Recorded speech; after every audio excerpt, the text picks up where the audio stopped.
요즘 보니까요, 그 명태균 게이트가 한동안 언론지상, 유튜브를 굉장히 장식한 것 같습니다. 명태균 게이트는 재밌지만 그걸 둘러싼 전체적인 걸 보면요. 암 걸리겠어요. 아니, 어떤 점이 또 선생님을 그렇게 그런 생각 갖게 만든 겁니까? 이 정부가 출범하고 1년 지나 2년 지난 동안에 벌어지는 행태를 보면서 와, 이럴 수가 있나 이러면서 어느 순간부터 이제 본물이 터지듯이 각종 이제 뭐 비위 사실서부터 뭐 문제점이 막 터져 나오니까 다들 이제 가슴 속에 그래 네. 이 세상을 바꿀 수도 있어 하는 희망 같은 걸 음. 품고서들 여기서도 폭로하고 저기서도 토론하고 막 이런 시간을 보내고 있는데 그러나 현상은 바뀔 것 같지 않은 그 암담함. 정말 암 걸릴 것 같다는 마음이 하나 들고요. 이러다 이제 자포자기하는 게 가장 나쁜 거거든요. 아무리 그래봤자 세상은 바뀌기 힘들어. 에이, 모르겠다. 이렇게 외면해 버리는. 김 빼는 이런 얘기를 해서는 안 될 거라고 생각을 하는데 그런 마음도 함께 작용을 한다 하는 거고요. 뭐가 가장 큰 문제일까 제가 생각을 해 봤더니 이 국가 내지 국가기관에 대한 광범위한 불신이 이제 우리를 완전히 음. 지배해 버렸어요. 네. 검찰이 무슨 수사를 한다 또는 발표를 한다 그러면 '아 저것들 무슨 정치적 꼼수를 부리는 거지? 무슨 이득 때문에 저러지?' 국가에서 산업단지 무슨 발표를 한다? '아 저거 누가 먹으려고 하는 거지?' 감사원이 감사를 한다? 뭘 봐 주려고 그러는 거지? 우리가 알고 있는 공적 기관 전부가 이제는 그냥 불신의 영역에 뭐 접어들다 못해서 다들 해먹자고 지금 하는 그런 음. 집단 아니까 다 세금 받아 갖고 또는 그냥 세워라 내워라 놀면서 대접받고 월급 받고 특활비 쓰는 그런 집단들로 각종 공적 기관이 비치는 세상이 됐어요. 네. 이럴 때는 뭐 말할 것도 없이 국가 자체가 그냥 절망적으로 추락해 버리는 거 아닙니까? 다른 어떤 활력 있게 돌아간 나라와의 경쟁 관계에서 계속 밀려나는 거니까. 음. 그 암담한 기운이 있는데 그러다 보니까 인제 기댈 거라고 그러는 뭐 국정감사 때 뭐 좀 시원한 얘기 안 나올래나? 또는 갤럽 여론조사에서 최저 지지율 10% 대를 언제 찍을래나? 늘 근데 뜻대로 안 되고 세상은 힘들고 뭐 이런 마음이에요. 이게 지금 질문하신 건 이제 명태균 게이트를 네. 바라보는 심정이 어떠냐 하는 거잖아요. 근데 일종의 확인 과정 같아요. 확인 과정. 우리가 지난 시절에 여러 정부를 거쳐 봤잖아요. 그러면 그 정부가 나쁘건 좋건 어쨌든 국가의 최고 엘리트급에 준하는 사람들이 하나의 시스템 안에서 어떤 토론을 거쳐서 정책 발표를 하고 또 거기에 따른 뒷받침이 국가적으로 있고 하는 거였는데 윤 정부 들어서 특이한 거는 너무나 이상한 이해 안 가는 그리고 애들이 봐도 이상할 법한 어리석은 뭐 정책 발표도 있고 어떤 행태도 있고 그랬을 때 네. 사실 윤석열이라는 캐릭터에 우리가 더 많이 이제 주목을 한 거죠. 술주정뱅이에다가 그냥 기분대로 왁왁거리기만 하고. 근데 그럴 수가 있나 싶었는데 그 뒤를 보니 공적 기구가 아닌 사인에 의해서 음. 머리 좋고 아이디어 많은 사인에 의해서 국정이 이렇게 농단됐구나 하는데 그 일단 음. 그중에 한 흔적이 지금 네. 드러나고 있는 상황인 거죠. 아닌 게 아니라 인제 사실은 명태균 게이트의 시발 자체가 김건희 여사가 욕하셨어요 지금? 시작 자체가 네. 김건희 여사의 그런 어떻게 보면 공천 개입 의혹에서 이제 시작이 된 것인데 이것을 확인해 가는 과정들이 계속 진행 중인 것 같아요. 어제는 봤더니 그 대선 여론조사를 도와주는 과정에서 일부 비용을 국민의힘 출마 예비자들이 지불했다는 의혹도 새로 제기됐습니다. 어디 그것뿐이겠습니까? 그러니까 저는 명태균 씨가 특별한 악인이라기보다 선거 시기에 개입할 때 아주 뛰어난 책사로 비춰져서 여러 출마자들에게 이런저런 자기가 음. 별로 먹은 건 많지 않은 것 같아요. 큰 걸 네. 먹으려고 계획을 한 거지. 지금 말씀하신 대로 선거 시기에 뭐 지방자치제장 출마 정도가 아니라 그 사람들 돈 받아서 대통령 선거에 개입한다는 한다는 명목하에 뭐 여러 가지를 했을 네. 것이다잖아요. 그러니까 명태균 게이트는 크게 두 가지 성격으로 봐야 될 것 같은데 하나는 여론조사를 빌미로 한 선거 개입 문제. 근데 그거는 어떤 것이 불법이고 어떤 것이 그래도 될 만한 건지에 대해서는 미묘한데 어쨌든 선거라는 게 명태균이라는 사람에 의해서 윤석열 당선에 이런저런 작용을 했구나를 하나 알 수 있는데 이거는 그 다음인 건데 그 선거 시기에만 작용했겠느냐 하는 거예요. 네. 이제 본인은 굉장히 극구 부인하잖아요. 난 선거에만 관여하고 이제 이후에는 그림자가 예. 됐다 하는 건데 요즘 이제 뉴스에 드디어 나오기 시작한 창원 산단 산업단지 조성 같은 게 내가 아이디어로 만들어서 올려서 일로 만들었다. 이게 이제 전형적으로 크게 먹는 건데 그게 이제 전체 맥락을 보면 그러니까 우선 이 명태균 씨가 선거에서 아주 혁혁한 공적을 세운 다음에 네. 국정 운영에 어떤 사적 이익을 도모하기 위해서 무엇이 개입됐었는가가 지금 나오고 있는 건데 극히 일부만 나온다 하더라도 산업단지 조성만 하더라도 현재 하나가 나온 거예요. 음. 그러면 큰 그림을 이렇게 볼 수가 있죠. 아주 그 자기 정치적 이 야심을 내세울 수 없는 아주 부실한 국회의원을 하나 내세워서 그게 김영선이죠. 그 사람에게 의원직 당선을 시킨 다음에 네. 그 사람의 얼굴을 통해서 어떤 크게 먹을 그림을 조성을 한다. 그러다가 이제 서로 이해관계가 어긋나서 이제 빠그라졌는지는 모르겠어요. 네, 명태균 씨의 국정 개입 요소는 얼마만큼 나올지는 모르나 앞으로도 더 나올 것 같긴 한데 그 이상한 윤석열 정부의 여러 정책이나 행태들은 결국은 명태균의 아이디어를 김건희의 입김을 거쳐 대통령을 통해 발표하게 된 그 경로로 많은 일이 벌어졌겠구나라고 생각이 들고요. 그게 너무나 놀랍게도 명태균의 입김이 윤석열 씨뿐이 아니라 국민의힘에 관련돼 있는 유력한 정치 자원 전체가 한 번씩은 다 거쳐갔다라는 게 네. 이제 입증이 됐어요. 그러니까 우리나라의 보수 정치권이라는 게 얼마나 허접하게 정치 행태를 하는가 이거죠. 왜냐하면 모두가 명태균의 기술에 기댄 거 아닙니까? 그렇죠. 네. 기술이죠. 뭐 서울시장 보궐선거 되는데 자기가 어떤 역할을 했는지 보면 굉장히 정말 능통한 기술자 아닙니까? 그 협상의 기술을 알려주죠. 네. 네. 근데 우리가 기대했던 정치는 이런 게 아니었거든요. 나라의 미래라든지 우리가 처한 현실에 대한 여러 가지 그 사명감을 안고 하라는 뭐 초등학생 같은 뭐 너무 순진한 얘기인지는 모르나 적어도 그걸 바탕에는 깔고 그 다음에는 선거공학이 어느 정도 얹혀져야 되는 건데 이건 완전히 기술자의 노름 아니에요. 이번 명태균을 통해서 제일 망신한 사람이 김종인입니다. 네. 결의 스승쯤 부각돼 있는 인물이 이런 기술자의 조력을 받아서 이루어진 허상이었구나라는 게 밝혀지고 있지 않습니까?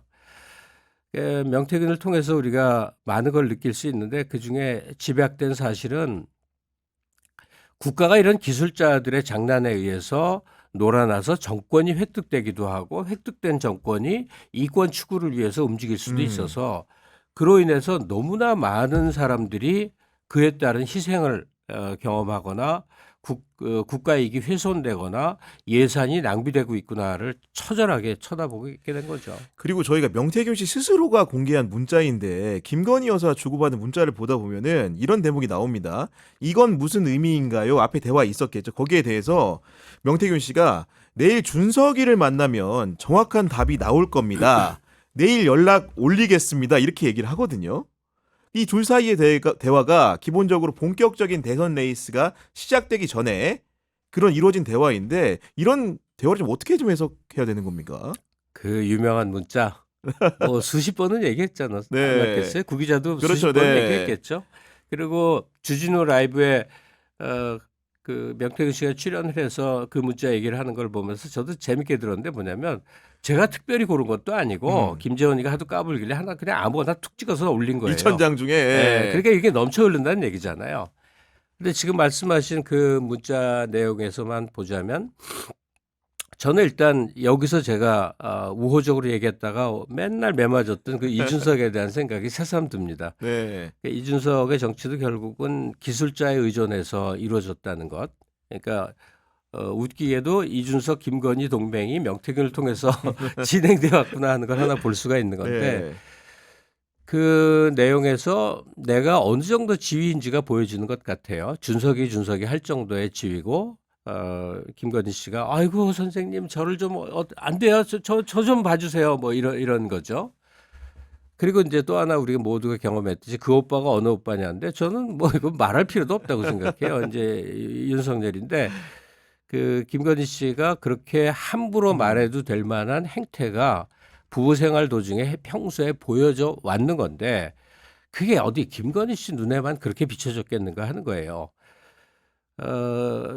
윤석열이라는 캐릭터를 새삼 더 자세히 볼 수 있는 그건데 놀랍게도 근데 그는 검찰 내에서 좌천의 경험도 있지만 어찌됐든 뭐 승승장구했고 대통령까지 된 인물 네. 아니에요. 총장도 했고요. 네. 네. 그러니까 윤석열식의 비이성적 그다음에 초법적 그러니까 모든 규칙과 질서를 어긋나서 사적 힘을 발휘하는 게 오히려 통하는 세상이구나가 보여지는 거죠.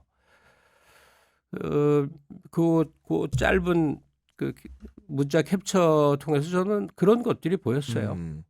근데 명태균 게이트 와중에 자칫 가십거리로 흐를 수 있다는 우려들도 있거든요. 예를 네, 들면은 네, 네. 오빠란 얘기를 가지고 언론이 이틀을 떠들었어요. 그 예를 들면 7부사에서 이제 매화를 심은 문제를 가지고도 이게 주술적인 의미냐 하면서 이렇게 하다 보니까 결국은 본질적인 문제를 약간 비껴가는 보도들도 많았거든요. 근데 그건 뭐 모든 뉴스의 불가피성이고 사람들의 관심이 새벽에 매화나무 심는 거 너무나 이상하고 오빠가 어느 오빠 갖고 논란을 벌이는 것도 재밌고 그렇죠. 근데 이게 보람이 없는 건 아니에요. 왜냐하면 스캔들성으로 쫙 퍼져서 퍼지기 그게 때문에. 결국 네. 어디로 가냐.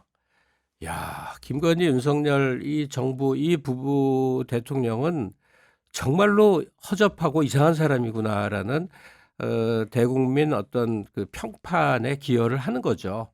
근데 핵심적으로는 그래서 이 정부는 도저히 안 되겠는데 2년 반을 앞으로도 더 지켜볼 수가 없는데 라고 했을 때 그 문서가 다른 역사 시기에 트리거가 될 수도 있는지 모르지만 이거는 그냥 하나의 소음성 또는 스캔들성으로 이렇게 지나가 버리는 것 같아요. 그러니까 모두가 뭘로 일이 터지지? 뭐 네. 이런 기대감 갖고 매일매일을 명태균 집 쳐다보면서 지켜보는 상황이 돼버린 거죠. 명태균 게이트도 이미 이제 노출이 된 지 한 달이 다 돼 가는데 문제는 이 문제를 어떻게 담아서 어떻게 처리하냐의 문제가 남은 것 같습니다. 예. 뭐 창원지검의 수사 중이라고 하지만은 상대적으로 수사 속도가 더뎌 보이는 게 사실이고 창원지검이 수사를 네. 하면 우리가 무슨 기대를 합니까? 이것들이 무슨 딜을 하고 뭐 아니 김건희 저 도이치모터스 불기소하는 걸 보면서 다 느꼈잖아요. 검찰이 움직인다 하는 사실은 이들은 정치를 하고 있는 것이지 수사를 해서 진실을 밝히고자 하는 것과는 너무나 거리가 멀다는 건 우리가 아주 확신을 갖게 된 거예요. 그러니까 명태균이를 법적으로 올가매든 그를 방치해서 놔두든 어떤 쪽이 되건 간에 이거는 현 정권에게 유리한 일을 만들기 위한 뭘 꾸며가는 과정인 것이지 뭐 검찰이 수사한 데서 누가 기대나 합니까? 그러니까 결국 그런 기대를 초월한 부분이 어떤 게 있냐면 특검법이라도 좀 통과가 됐으면 좋겠다 이런 바람들이 있는 것인데 국회 지형상 지금 세 번째 김건희 특검법을 야당이 발의를 했지만 이 역시도 거부권 장벽이 또 실존하기 때문에 아까 초두에 말씀하셨던 국민들이 느끼는 답답함이라는 게 이런 형식의 측면에 좀 오지 않습니까 이게. 특검은 필요하고 앞으로도 계속 그게 꼭 통과가 안 돼도 계속 발휘할 만한 가치가 있는 일인 건 맞는데 자칫 이런 기대에 대해서는 저는 좀 아니라고 생각해요. 뭐냐면 여당 내가 분열이 돼서 한동훈이 자기 지지세를 이끌고 특검 재의결을 통과를 시켜갖고 특검을 몰고 가면서 윤 정부를 이제 나락으로 보내면서 자기 정치세를 키워서 이재명과 뭐 난 그 그림은 아닌 거라고 생각해요. 될 수가 없는 늘 네, 시나리오다. 말씀을 드린 네. 건데 한동훈 씨가 그런 정치적인 비중을 갖고자 성장하느라고 윤석열을 들이받아서 보수 여권 전체를 장악해서 차기의 주자로 떠오르는 거는 이거 누가 맞나 한번 봅시다. 이런 반대 얘기도 많이들 하시니까 네. 저는 그럴 수 없고 결국은 한 몸으로 합쳐지는 과정 중에 그들의 사적 트러블일 뿐이다. 네가 내 말을 안 들어? 네가 감히 어디서 뭐 이런 사적 트러블이지 이 이익의 공생 관계는 네. 따로 설 수가 없는 입지적 조건이 그런 사람들이어서 한동훈과 윤석열이 등을 돌려갖고 뭐 정치적으로 결별해서 따로 가서 세력 다툼을 한다는 건 도저히 생각을 못 하겠어요. 다만 말씀하신 이제 특검이 또다시 윤석열의 그 수명을 연장시켜주는 기능을 할까봐 그것도 참 걱정이죠. 제3자 특검이라는 게 결국 무력한 공수처장, 특검이 하나 얹혀지거나 박영수 같이 정말로 알고 봤더니 대중은 정의의 사도인 줄 알았으나 나중에 알고 보니 이면이 존재하는. 사악함의 극한을 달렸던 이권 추구의 모든 것을 건 사람, 이런 사람에 의해 갖고 마치 뭐가 폭로될 듯 될 듯 아슬아슬하게 만들면서 결국 정권 유지에 기여하는 수준의 수순으로 수사가 이제 진행될 그런 우려도 같이 상존하고 있죠.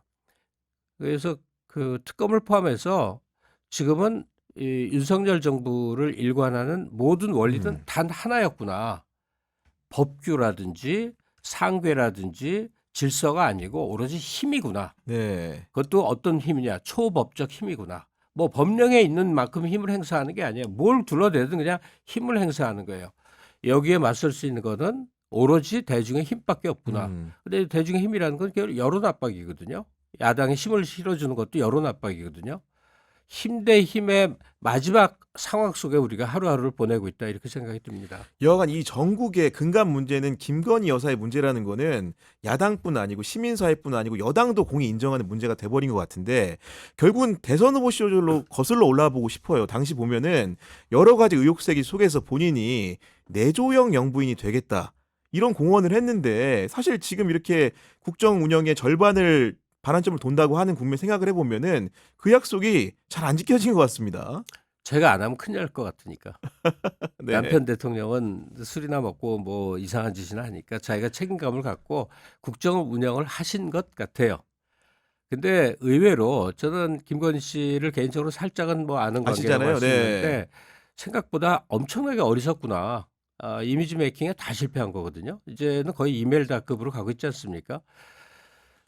김건희 씨가 대통령을 도구로 해서 실질적인 힘을 행사해서 사실 김건희 대통령 시대가 지난 2년 반이었다는 것은 이제 거의 명확하게 드러나고 다만 뭘로 삐걱거렸느냐? 김건희 라인으로 중심으로 움직여지는 국정과 소위 기성 정치권, 친윤계라고 하는 덩어리가 움직여진 이것들이 서로 이권 다툼에서 삐그덕 했구나까지는 확인이 된 거 아닙니까? 아마 김건희 씨는 이번 과정 거치면서 뭐 글쎄 해외로 좀 나가 있을 수도 있고 뭐 명분을 붙여갖고 뭐 집거할 수도 있고 뭐 더 나서서 뭘 못하겠죠. 네, 쉽지 그러나 않을 것 같습니다. 예, 네. 그러나 그가 그동안 저지른 일은 밝혀져야죠. 제가 옛날 생각 하나 나는 게 있어요.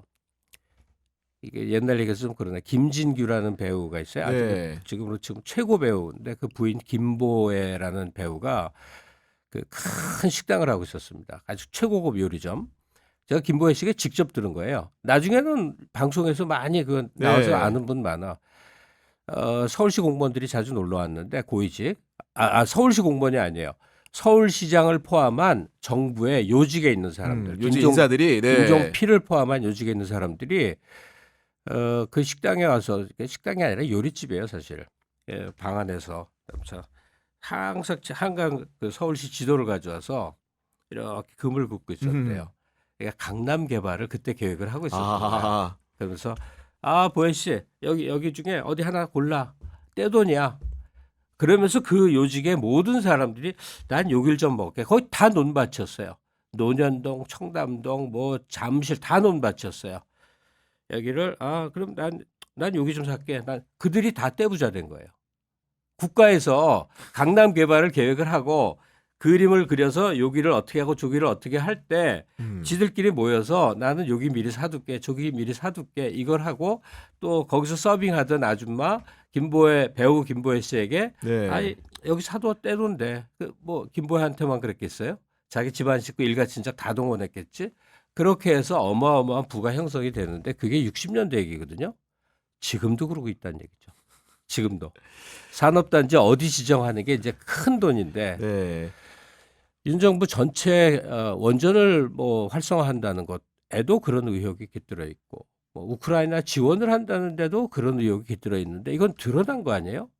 안 드러나서 정부 각 부처에서 온갖 뭐 국가 사업을 한다고 그럴 때 전부 배경에는 그런 의혹이 있어갖고 여기를 요렇게 해서 미리 알아둬서 뭘 먹을까 이러고 있었다는 얘가 자명한 거죠. 네. 또 특히나 그런 상황 속에서 국민들의 그 감정작을 크게 한 사진이 하나 있었는데 우리 다 공이 아는 것처럼 마포대교에서 마치 김건희 여사가 인제 그 사실 영부인이란 지위 자체가 공적인 자리가 아님에도 불구하고 그 공무원들을 상대로 지시하는 듯한 모양새를 취한 것에 대해서 굉장히 이렇게 반발심이 많이 드셨던 것 같거든요. 아이 뭐 구문을 그렇게 질문을 하세요. 저는 하루도 빠지지 않고 그 영부인 김 박사께서 손짓으로 지시한 그 자리를 매일 지나가거든요. 그러니까요. 예. 걸어서 강아지 산책을. 근데 밤 한 11시 그래서 그날도 당연히 지나다 왔고 김건희가 다녀간 건 이제 다음 그보다 날 일찍이었죠. 알았으니까 예. 그래서 다음 날 또 가보니까 깨끗해. 그 마포대교 휴지를 막 버리거든요. 그러니까 창피할 정도로 지저분해. 네. 근데 아마 좀 청소했나 봐. 깨끗하더라고. 그런데 뭐 솔직히 얘기해 보자고요. 정말 그 어려운 사람 가슴 아파하고 남편이 정치 잘못하면 쓴소리도 하는 국민이 사랑하는 대통령 부인이 마포대교 와서 여기 자살자 많은데 대비 좀 해야겠어요라고 말할 때 누가 저항감을 가졌을까? 음. 사실은 약간 그 공적 지위와 무관하게 이렇게 좀 뭔가 해도 양해가 되는 지위가 원래 대통령 부인이에요. 예. 뭐 그런 게 좋은 건 아니에요. 근데 그럴 수도 있어요. 이제 대표적으로 유경수 여사가 그래서 두고두고 네. 이제 칭송을 듣는 게 그런 건데 김건희 씨는 하나하나가 웃긴 거야. 자기 돋보이려고 옷 꾸미고 다니고 오드리 헵번 흉내내고 그다음에 온갖 이권에 개입되면서 구체적인 범죄 사항들이 있고 뭐 이런 가운데 아니 대통령 역할 대행한다는 사람이 진짜로 대중 앞에 모습을 드러내고 김정은처럼 지시를 하고 있다니 얼마나 반감이 큽니까? 근데 분명한 사실은요. 어떤 시기가 됐건 그러니까 조속한 시기가 됐건 조금 긴 시간이 흘러서건 김건희 씨는 감옥 갑니다. 절대로 감옥 가게 됐어요. 왜냐 그 범죄를 덮을 수는 없어요. 그러면 이거 나라가 아닌 거죠. 이 나라는 없어져야죠. 그냥 아예 무정부 상태로 만들어야죠. 김건희 씨의 행각은요. 좀 행동이 부실하고 천박하고 뭐 이런 차원이 아니라 돈을 따먹기 위한 구체적인 범죄 행동을 한 건데 그중에 지금 노출된 게 그 도이치모터스 주가 조작일 뿐이지 더 많은 것들이 연관돼 있는데 뭐 그동안 전시회 열 때 그 뒤에다가 어마어마한 후원 그 사들이 뭐 현대서부터 쫙 늘어있던 거 다 뭐냐고요. 감옥을 갈 수밖에 없고 그때가 언제일까? 그때가 언제일까요? 여하간 이번 주에 그 갤럽 조사 결과를 보면은 대통령에 대한 국정 지지율은 뭐 22%로 지난번보다 이제 소폭 하락을 했는데 지난 조사보다 특히 이제 부정평가 이유 있잖아요. 그 중에서 이제 기본적으로 민생 물가 부분이 늘 상위에 속해 있고 그 바로 턱 밑으로 따라온 게 김건희 여사 문제더라고요. 그러니까 전체 비중으로 따지면은 그 직전 조사보다 8%포인트 오른 14%가 김건희 여사 문제로 대통령이 직무 수행을 부정평가하고 있다. 이런 정서가 형성되고 있는 거거든요. 그러니까 김건희 씨 때문에 대통령도 됐고 김건희 씨가 섭정을 함으로 해서 대통령도 지금 위기에 처해 있고 그러니까 김건희 시대를 우리는 슬프지만 살고 있는 거죠. 지금 대통령 부정평가율에 대한 말씀을 하셨는데 그건 하나의 지표일 뿐이잖아요. 네. 근데 그 체감되는 광범위한 정서는 네. 정서는 정말 큰일 났구나인데 왜 지지율이 폭락을 하지 않을까인데 우리가 투표에 참여하거나 또는 여론조사에 그 응답을 할 때요. A를 지지하던 사람이 이거 아니겠구나 해서 B로 바꾸는 일이 없어요. 있어도 숫자에 잡히지 않을 만큼 적어요. 그러면 이 변화는 어떻게 생겨나느냐? 어떤 상황에 직면했을 때 A를 지지하던 사람들이 여론조사에 응답을 안 하거나 투표를 안 해서 생겨나는 일이에요. 박근혜 때 한 자릿수 여론조사 지지율이 뭐냐고요. 박근혜 지지하던 사람들이 노인들이 다 반대로 돌아서서 그런 그렇죠. 지지율이 나온 게 그런 게 아니라 아니고, 네. 이거 도저히 안 되겠구나. 그때 이제 최순실이 컸죠.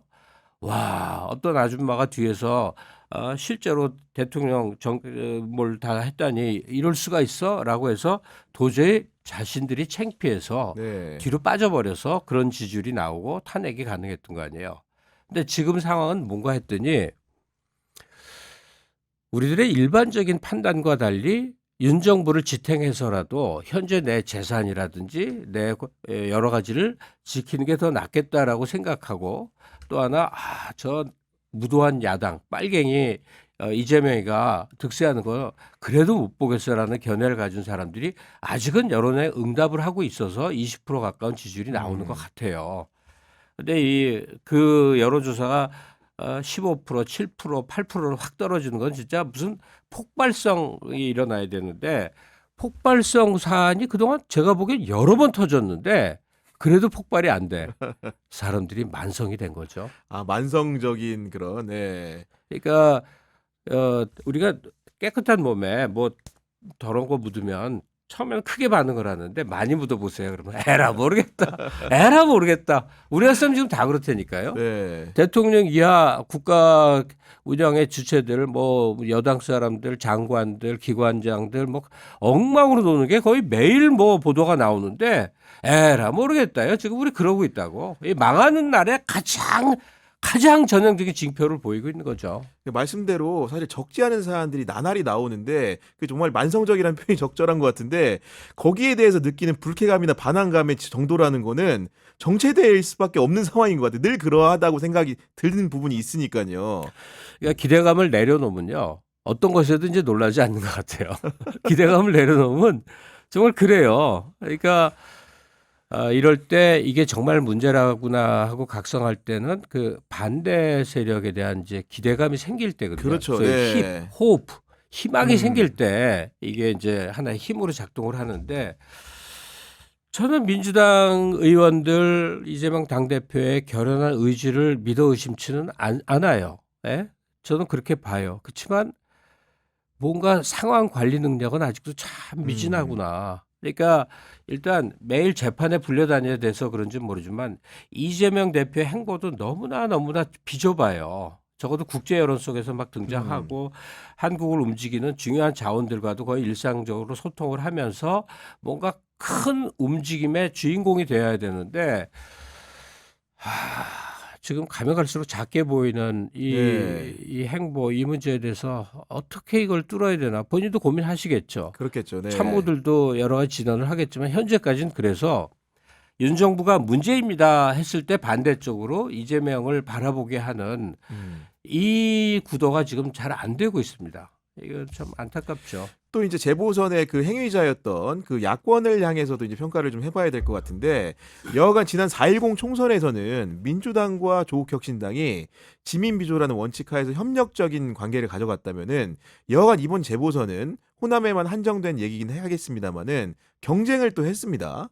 그 결과값이랑 해도 나와 있고요. 그 조국 대표랑 거의 2시간 가까이 인터뷰를 하고 내린 결론은 이제 안 되겠구나인데 조국 대표가 얘기하는 말은 나는 안철수 심상정과 다른 사람이다. 나는 올바르다는 확신이에요. 근데 그 믿음은 뭐 틀림이 없겠죠. 근데 그건 중요한 게 아니잖아요. 무슨 역할을 하냐가 중요하잖아요. 그러니까 야권이 대통령이 집권을 하지 못한 건 안철수 탓이고 심상정 탓이 맞잖아요.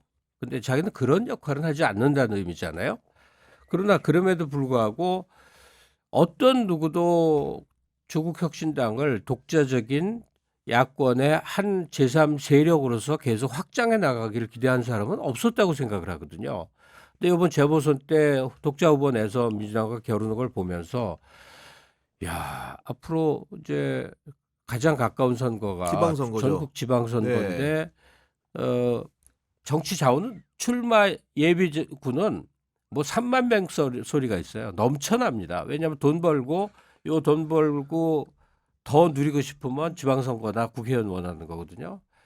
그러니까 민주당 두드리다가 혹은 국힘당 두드리다 안 된 사람들 조국당 와서 두드리면 이력 보면 그럴싸하고 뭐 요즘은 공천 헌금 안 내겠지만 뭔 짓도 할 수 있고 그러면 국힘은 겨우 우리 공화당 정도나 대결을 할 텐데 야 민주당과 조국혁신당이 모든 그런 선거구에서 맞서는 그림이 그려진다면 이건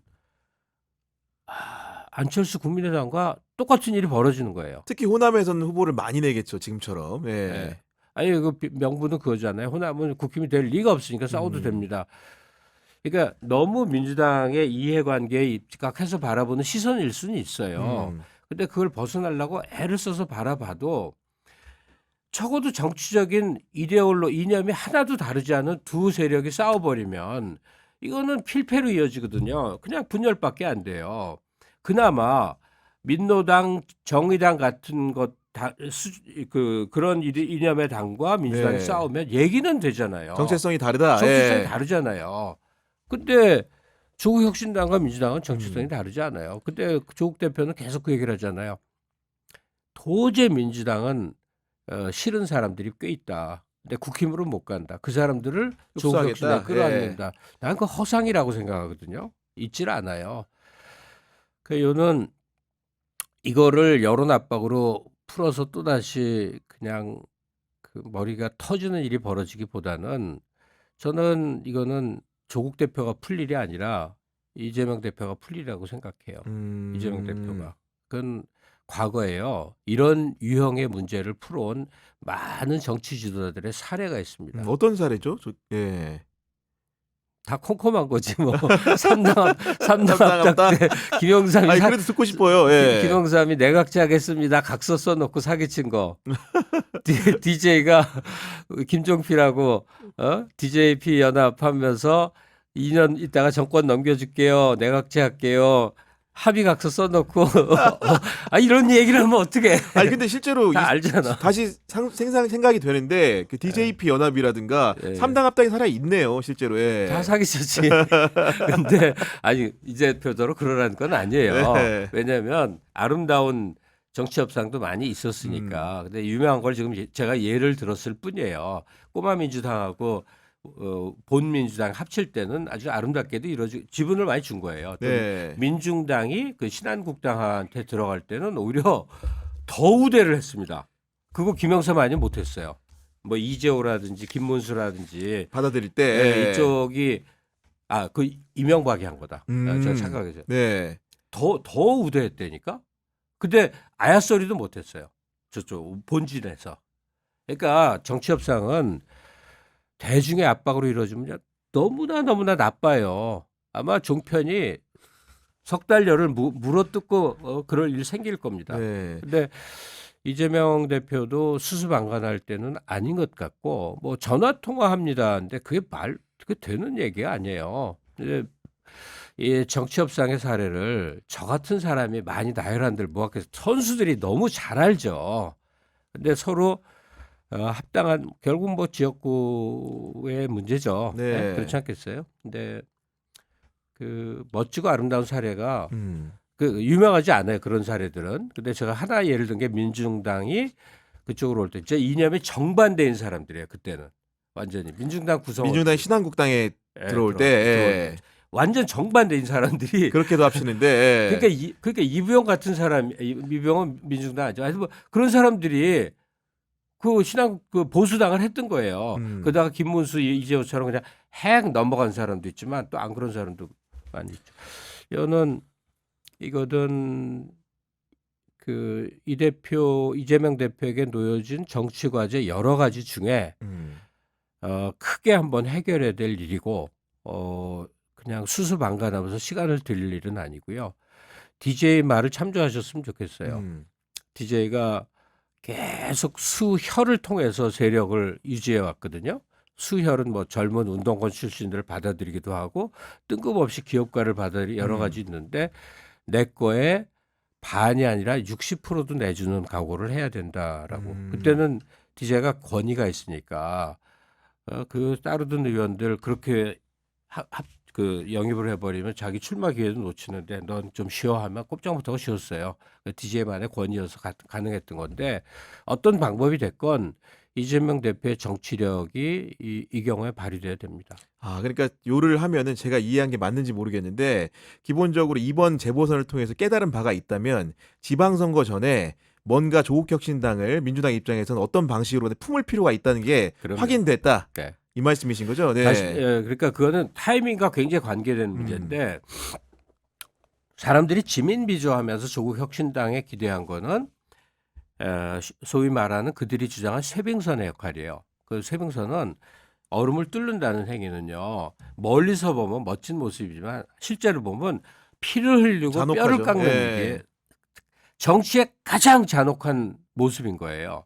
근데 너무나 뜻밖에도 그럴 사람이 들어온 게 아니라 고상한 엘리트들이 잔뜩 12명 모여한 게 돼버린 거예요. 그래서 이도 아니고 저도 아니게 된 건데, 다만 그 쇄병선은 5년 내내 쇄병선 하라는 게 아니에요. 시기의 산물이에요. 그러니까 2년 정도 지나서 초기에 하면 쇄병선이 못 뚫습니다. 그거는 기대감이 아직 살아있기 때문에 2년 정도 지난 다음에 총선이 치러졌고 쇄병선이 나타났으면 이제 그 저세력 윤 정부 세력의 숱한 모순과 비위가 노출될 만큼 노출돼서 그 다음에는 결사투쟁밖에 길이 없는데 민주당이 그래버리면 안정을 원하는 다수 국민들 이 소위 좀 태도가 애매한 사람들에게 너무나 불안감을 줄 수 있으니 죽어도 좋아하는 사람이 나타나서 이 사람들이 목숨 걸고 투쟁하기를 바랬던 거예요. 그건 여러 가지 방법이 있어요. 네. 가령 뭐 국사범이 될 만한 발언을 빵빵 내놓으면서 감옥에 갇히면서 그걸로 막 요동이 칠 수도 있는 거고 흔히 뭐 단식 투쟁 머리 깎기 뭐 별거 다 있잖아요. 뭐 하여튼 여러 가지 방법이 있는데 이게 민주당의 가장 엘리트 그룹에 해당하는 것 같은 처신과 발언을 하는 사람들로 이 구성을 해놨으니 이게 쇄병선은 더 이상 어렵지 않나라는 게 이제 내려진 진단이에요. 근데 이들과 만약에 지방선거를 포함해서 앞으로 선거 경쟁을 하게 되면 비속어가 아닌데 민주당 조집니다. 진짜 조져요.